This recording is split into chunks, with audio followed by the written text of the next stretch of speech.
Hi, I'm Julie and welcome to my channel. So, in today's video, I'm very excited. Hindi man excited. OA sa excited.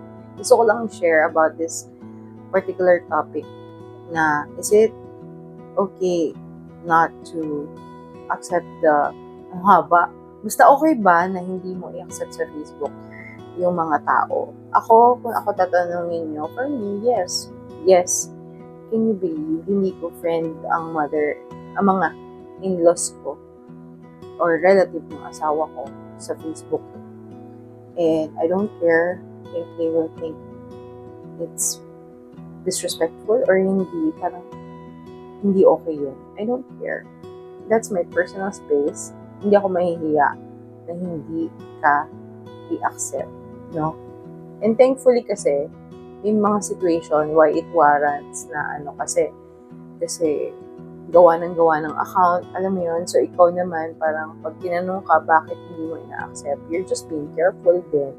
And sometimes I'm being really honest na I have posts na I think hindi nyo magugustuhan kasi kaya ayoko po sanang makikita nyo. Right the back. No, at least I'm being honest. That's not bastos. If that is bastos for anyone, then so be it. Kasi, for me, ayoko magpo-post ako na I'm thinking na mababawasan ni mamabasan ni Kaya, importante sa akin yung hindi detox ang tawag ko. Plainly unfollow, block, or restrict. Yun. Kasi, I don't think that there's a need for you to see that. And sa totoo lang, aminin ko, medyo malaki-laking general cleaning ang gagawin ko kasi matagal ko nang hindi ginagawa yun. And actually, it's very liberating. Kahit kaunti lang yan, kahit hindi yan thousand ng follower or as long as you're in your safe space. You can express. Yun. Minsan may mga kamag-anak kayo na manlilibak sa'yo. Alam mo yun? Syempre, di ba may post ka, tapos may manlilibak, ang ganda-ganda ng araw mo, may manlilibak sa post mo, na parang wala, di ba nauso yung mga photo lab, yung edited photos. Although I don't do that naman anymore. Parang yung may gagawin ako noon para sa ibang tao, kasi kuwari birthday and all that. Tapos may magko-comment na sana ganyan talaga siya, no? Hello? Alam mo yung panira talaga? I mean, panira lang in the sense na syempre makikita ng mga tao yun, di ba? Kahit sabihin naman ng delusion yun.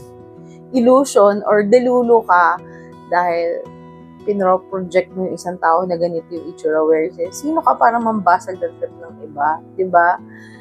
I mean, okay, I respect if you go for the OG, you go for the organic and stuff. Pero pagdating sa ibang post, huwag namang umepal. Yun. Napaka-specific, pero yes, nangyari yun. Utang-uta talaga ako.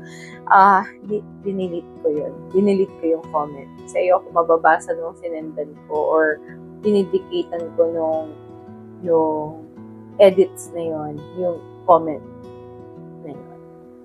And nakakabwisit kasi yung particular photo na yun is marami nakaka-appreciate, marami nagagandahan doon. Tapos sasabihin niyo ng friend niyong religious.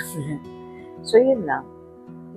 So, again, about is it okay not to accept the Facebook invite or kung anumang invite sa social media ng kakilala mo na ayaw mo, yes, it's definitely 100% okay.